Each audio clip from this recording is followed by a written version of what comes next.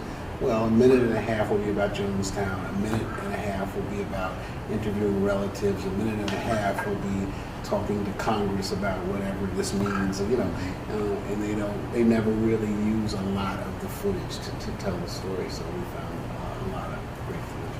You mentioned that you didn't use any narration. Do you think that someone like Ken Burns, his documentaries, is almost the epitome of a documentarian who uses narration? Well, epitome? Well, or a real good example of someone who's made a great reputation. Yeah, I mean, yeah, Ken Burns. Using- Ken Burns does what he does really, really well, and he has a great writer who's written 90% of the stuff he does. You know, he uses pictures very, very well. You know, he's kind of universally hated among documentary filmmakers. Everybody hates Ken Burns. Well, because he's the big dog. Won too many awards? Everybody hates him. No, I don't think he wins a lot of awards. Well, he's a MacArthur, isn't he? He didn't win a MacArthur. He didn't win a MacArthur? No. Okay. Because he doesn't win a lot of awards because he doesn't enter. He doesn't even enter. You know, he's not going to. His films don't go to Sundance. He doesn't need that. And I think that there's just, you know. Yeah, because he's Cameron. I don't know. You know, I mean, I respect him a lot, and I think he's really good at what he does. Yeah. But you know, his films tend to look alike. You know, they tend to be. You know, I mean, even to having the same like Chiron with the red line under it. You know, when they, you know, Becomes a formula kind of. yeah, and he takes a lot of real estate. You know, so for him to do, you know, 15 hours on jazz means that nobody else can do a jazz film for the next 20 years because you're not. Nobody's going to fund you. You know, they look at you like, Ken Burns, you know, he already did jazz. But yeah, I mean, I think his films are you know, the epitome of using energy. He does a great job. He has great research, and he has a great writer. You know, he's a great filmmaker in terms of, you know, using, you know, that form of narration. You know, I go back and forth. So, you know, Wounded Knee, which we did after this film, we tried to make without narration, but we couldn't do it. The story was just too complicated. It didn't have the same level of storytellers. You know, Native American. So it is about Native Americans. Native Americans' culture is very different. You know, and the way they tell stories is very different, and so it's very slow and very, you know, different. So we tried for months to try to put this thing together without narration, and we just said it's never going to work. One of the other guests who's coming in this series is Leigh Fondakowski of the Tectonic Theater Project, and she did she was one of the writers of the Laramie Project, which they made a film of, which I haven't seen the film. I haven't either. Right. They did the Jonestown play. And Yes. they did the Jonestown play, Right, which I saw. Did you see the play? Well, I was actually in California at that point. Really? It was in the Yeah. Berkeley Rep, right? Yeah. What was it like? It might be great to know. I don't want to put this on film. Oh. It's good. No, I mean, it's good. I thought it was a little bit too reverential to the people. I don't know how to explain it. Well, I read some of her articles and it sounded like she wanted to be incredibly supportive of the humanity, the human agency of the people, and not make them seem like duped victims, you know? Right. So that's what came across. That's my memory of it. Yeah. And I can't remember why I felt it stepped a little bit over the line. Over you know, but it is very, very sympathetic. I mean, you know, we try to be very, very sympathetic to the people. But the form, it's a way of telling a story through interviews. Right. And actors, there's a YouTube I saw the other night, 2 of the actors from the Laramie Project, I assume it's the stage version, they're just speaking the interviews of a policewoman and a hospital attendant, you know, and it was very compelling to hear their testimony, Right. you know. So in a way, it's a documentary approach in the theater, in live theater. Right. Right. And I don't know if that was similar. I've never seen the script of the one you saw for the Jonestown, where they had a similar feel. It's the same thing, yeah. I mean, what they do is they do like long interviews with people. Then they take their words and kind of structure them into a narrative. But it's their words. I think one of the funny things for us was we came behind them, and a lot of the people from Jonestown like thought we were crazy because I was like, I don't want to hear that story. I don't need it, you know. Because, you know, there's a sensitive balance for us between, we can't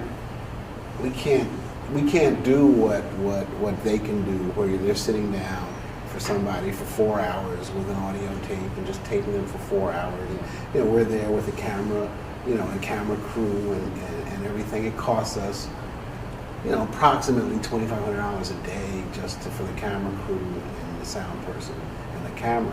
So, you know, we can't sit there and just, you know, for hours, and then the problem is then we have 4 hours worth of footage that we then have to look through, you know, and we're going to use, you know, we're going to end up using about 5 minutes of everybody. It's a different process. So does that mean in your limited time interviewing, do you have targeted questions that you ask that you want them to?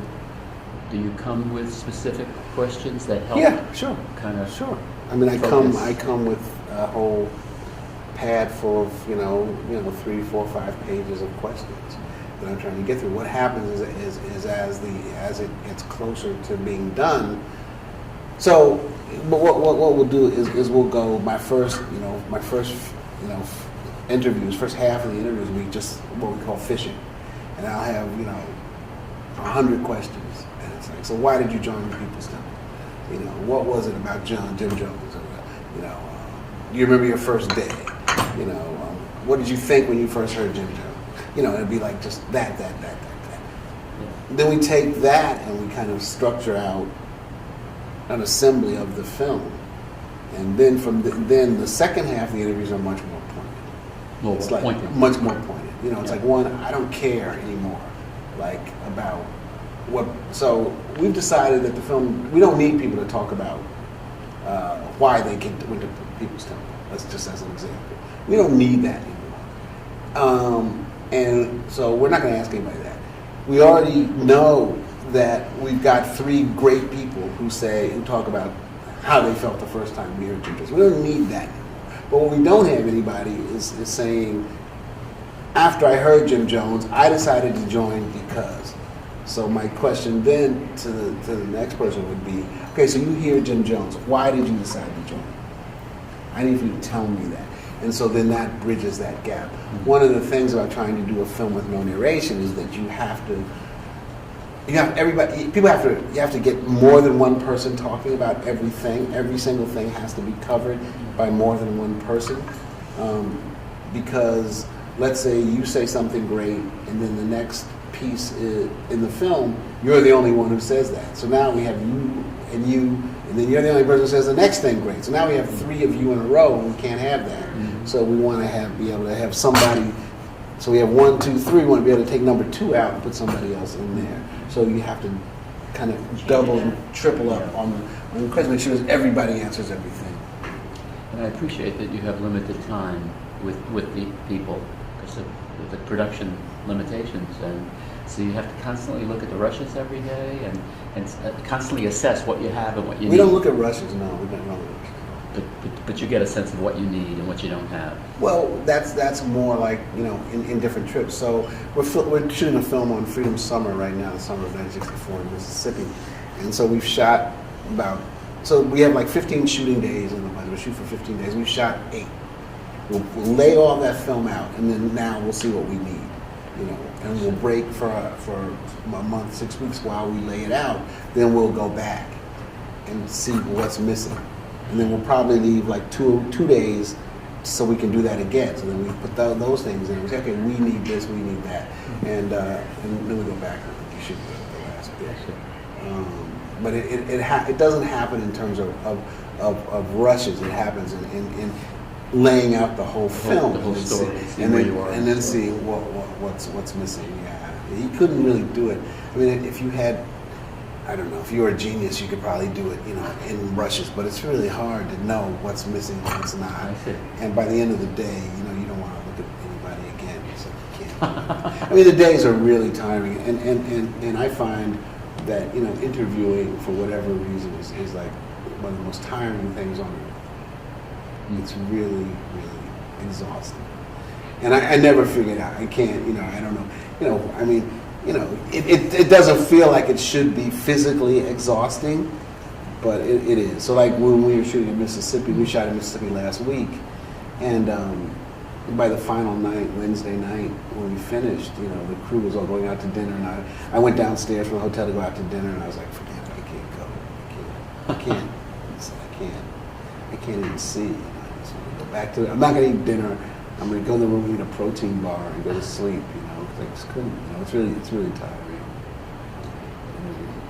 I don't want to dwell on the play, but she talks about the process of, it's been like 3 years of interviews, you know, and she talks about how in her written, one of her written things about how time is so important to spend, to feel like you have weeks and months maybe with a particular interview to get to talk with them, so that you get the most nuanced and the most extremely full depiction of a person's involvement. It's just another. It seems like another kind of way of building what she's building, or what that company aesthetic is.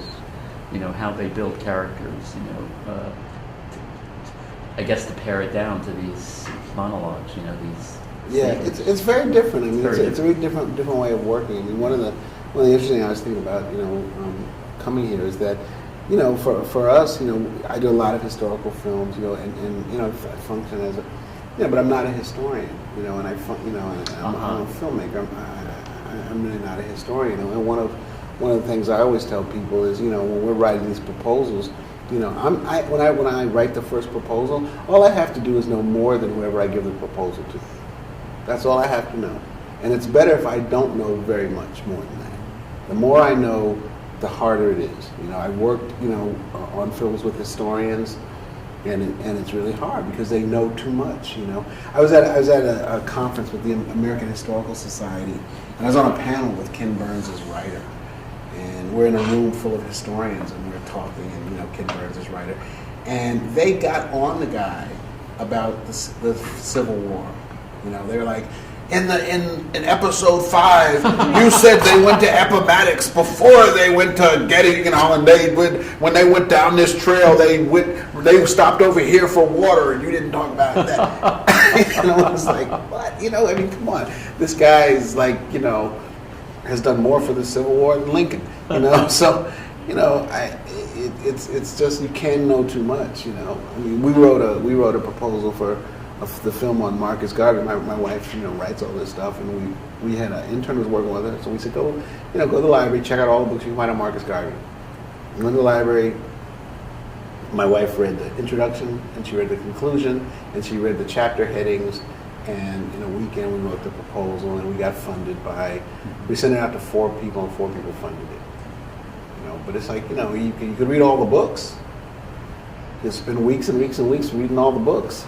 And then those will take you to some more books, and those will take you to some more books, and those will take you to some more books. And you still wouldn't get anything done, you know. So I think it's just important that you figure out, you know, the story. And try to get the story as accurately as you can, but not get, you know, sidetracked by, you know, too much information.